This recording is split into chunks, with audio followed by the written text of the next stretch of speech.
Aujourd'hui, je vous présente le jeu de société When I Dream, un jeu d'ambiance à partir de 8 ans pour 4 à 10 joueurs pour une partie d'environ 30 minutes. Dans When I Dream, les joueurs vont chacun leur tour incarner un rêveur qui doit tenter de se souvenir de ses rêves. Pour installer le jeu, placez le plateau au centre de la table avec au centre le lit. Dans le lit, on va placer des cartes, c'est les cartes rêves. Elles sont recto verso et en fait de chaque côté, il y a les mots que l'on doit retrouver. On va placer en bout de lit la tête de lit, comme cela, qui permettent de cacher les mots qui ne sont pas à trouver. On va placer le sablier et les jetons de points à portée de tous les joueurs. Chaque joueur qui n'incarne pas le rêveur va se voir attribuer par le rêveur une carte rôle en fonction du nombre de joueurs. On n'utilisera que certaines cartes rôles. Pour une partie à 4 joueurs, on prendra une fée, un croque-mitaine et 2 marchands de sable. Les autres cartes sont replacées dans la boîte. Les rôles sont différents. La fée, que je vais vous montrer ici, doit aider le rêveur à deviner le plus de cartes possible. Le croque-mitaine, lui, doit au contraire faire en sorte que le rêveur se trompe. Et le dernier, c'est le marchand de sable. Lui, doit veiller à ce qu'il y ait autant de bonnes réponses que de mauvaises. Donc ici, on va faire une partie à 4 joueurs. On va donc récupérer un marchand de sable, 2 croque-mitaines et une fée.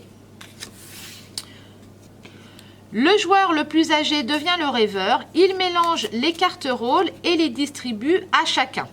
Donc le rêveur va être placé ici. Il donne une carte au premier, au deuxième, au troisième. La quatrième est mise de côté. Lui, il est rêveur, donc il n'a pas de carte rôle pour le moment.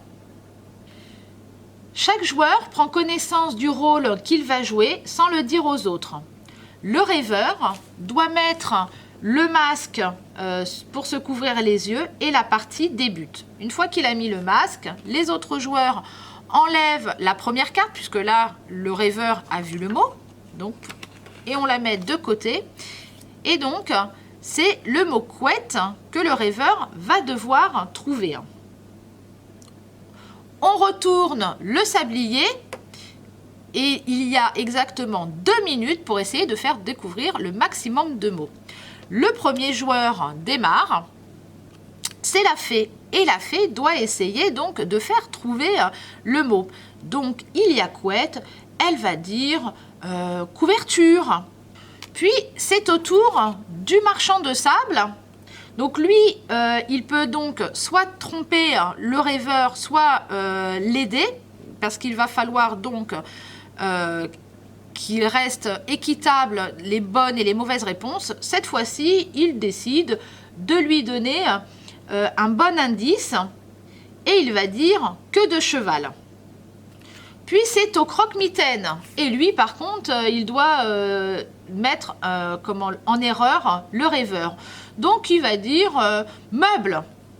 Le rêveur pense avoir trouvé et dit couette. Effectivement, couverture, queue de cheval, c'est couette. Comme c'est une bonne réponse, la carte est récupérée par les autres joueurs. Elle est placée sur le côté jaune du plateau. Ici. On continue tant que les 2 minutes ne sont pas écoulées et on continue de tourner comme ça. Le deuxième mot est acteur. La fée, elle va dire comédien. Le marchand de sable, maintenant, lui, il veut qu'il y ait autant de bonnes que de mauvaises réponses. Donc, il va donner un petit peu n'importe quel indice. Il va donc induire en erreur le rêveur et va dire nuage. Le croque-mitaine, qui lui a tout intérêt à donner un faux indice, va dire temps. Le rêveur pense qu'il s'agit de la pluie. C'est une mauvaise réponse. Du coup, on va mettre la carte de l'autre côté du plateau. À aucun moment, il ne faut révéler au rêveur s'il a donné une bonne ou une mauvaise réponse.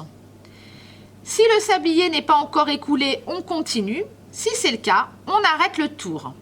Avant que le rêveur enlève le masque, il doit raconter un rêve en mentionnant les cartes qu'il a trouvées. Par exemple, j'ai rêvé de la pluie qui tombait et je me suis mis au chaud sous la couette. Puis il retire le masque.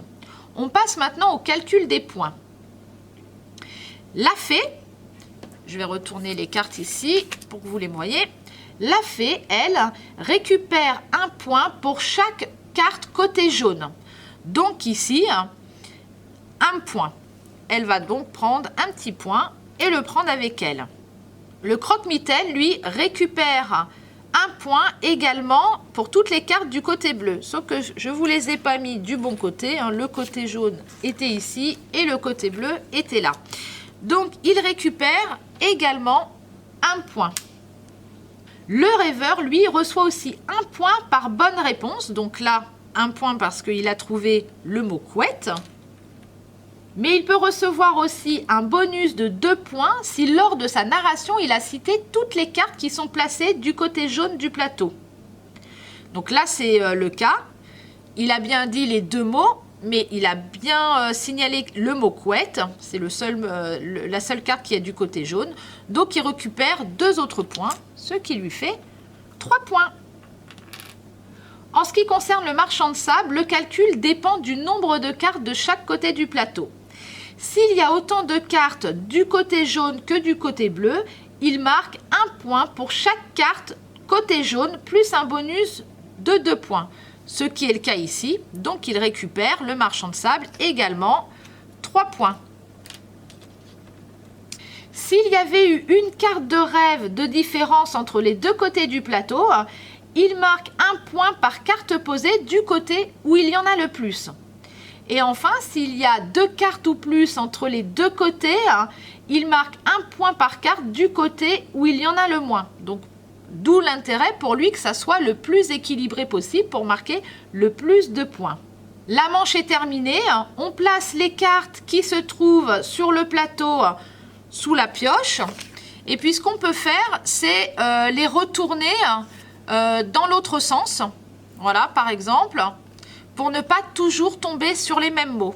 Et on les met tout au bout de la pioche, au fond du lit.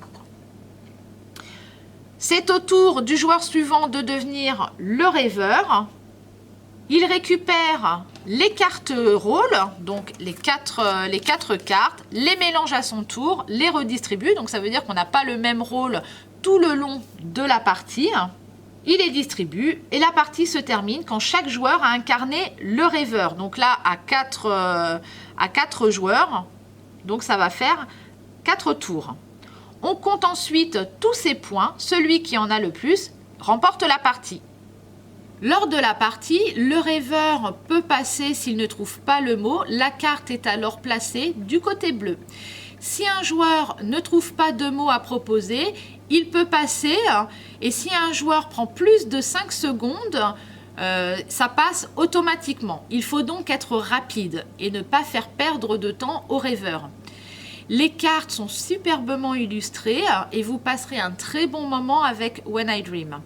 Je vous quitte pour aujourd'hui et on se retrouve très bientôt.